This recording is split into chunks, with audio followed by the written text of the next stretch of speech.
As promised, today we are making clusters. And my favorite thing about clusters is if you make them neutral or, fairly neutral, they go with anything. So you can make a whole bunch of them, store them, and have them ready to put in a journal or put on ephemera. You can make clusters with large pieces of ephemera, or you can even make clusters on tabs for like page tabs or toppers for your tags. Lots of words that sound very similar. You know what I'm saying though. So I start with finding base pieces and different textures that I want to use, such as fabrics or some of these like handcrafted papers or like mesh type of papers. You can use cheesecloth. You can use, what are they called? Produce bags that are torn up. You can use pieces of lace, pieces of fabric from old shirts, pieces of sheets that you've torn up. Literally, the sky is the limit. You can use anything. So I find all of the pieces that I think would be really good bases, but I try not to overwhelm myself. So I go through and I pick out pieces, maybe like 10 of each type, and that's what I'm going to work with. Although you will see that I become very overwhelmed with the little tidbits later on, but it's mostly because I was looking for something very specific that I knew that I had and for the life of me could not find. But neither here nor there. Don't put too much thought into it. If there is one piece that you know would look really good and you've got to find it, that's fine. But when it comes to making clusters, it can become very daunting to the point that you just are not happy with anything that you're making. And that takes the fun out of it. So instead of overthinking it and thinking that it needs to look a specific way or be perfection, or it doesn't look as well balanced as somebody else's does, it doesn't matter. The practice that you do as you make clusters it gets better over time.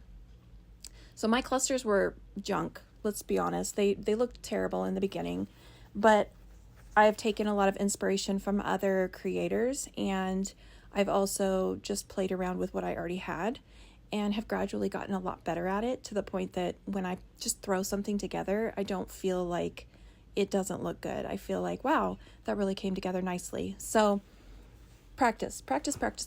And just remember, it's paper, you guys. It's paper. We can print more.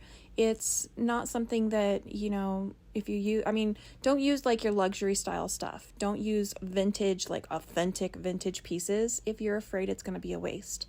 Use stuff that you're like, it's just paper. It's okay. And we can print more. We can cut out more. It's not a big deal. Also, if you find fabrics and stuff at the thrift store, that's the way to go. That's where you're going to save on money, because you can find so many like old raggedy shirts and stuff that you wouldn't wear, but the material is just perfect for a junk journal. You can use it to cover your junk journal. You can use it to rip up into pieces and use in your clusters. Honestly, the thrift store is where it's at, guys. So I start with my base pieces, and then I start to build on top of it, and I add my fabrics, or my, I guess you would call them like textiles. Would that be the word that you'd want to use? I don't know. Your other texture pieces, and I kind of add them underneath things and just layering. And even if most of a piece is hidden under whatever you put down, it's okay, because you're probably going to see a little piece of it, and it adds to the design. The other thing that you can do is gluing pieces on as you go, but leaving an edge open.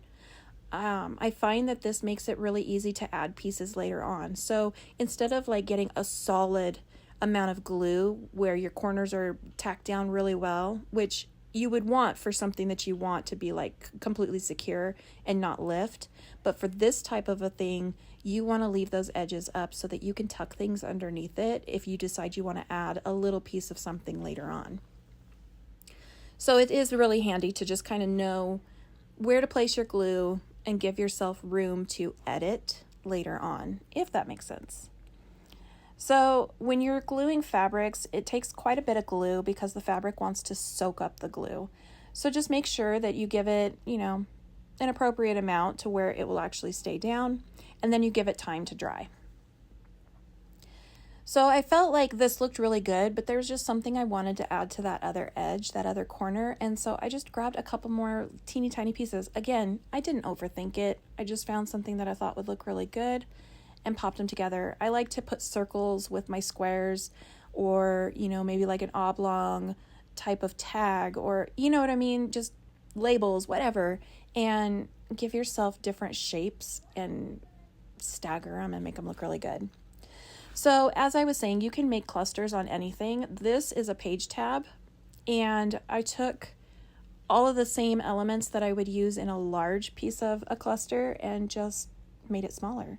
So again, and I didn't mention, I always add some sort of a fussy cut, such as a butterfly, a flower, maybe there's an animal, you have like a bird or a bunny or whatever. And I use that as like my focal point. If you want to use something else as a focal point, that's totally fine. I just find that having something pretty popping off the page, flowers and butterflies are my go-to, always.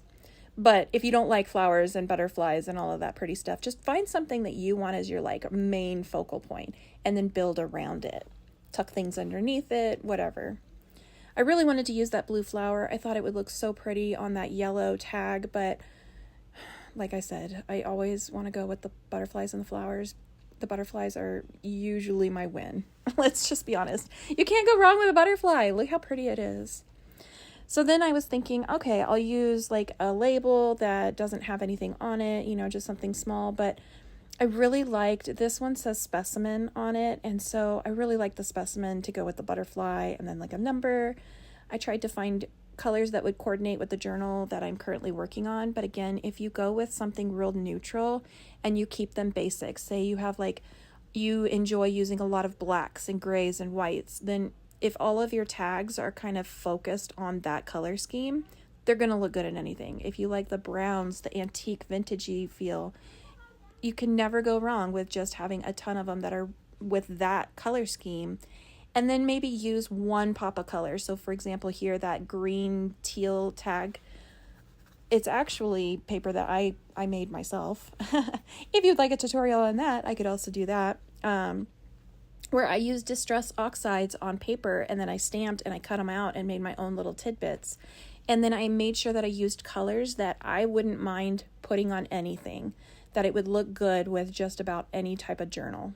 So if you keep things really uniform, you're going to be happy with the end result, I guarantee.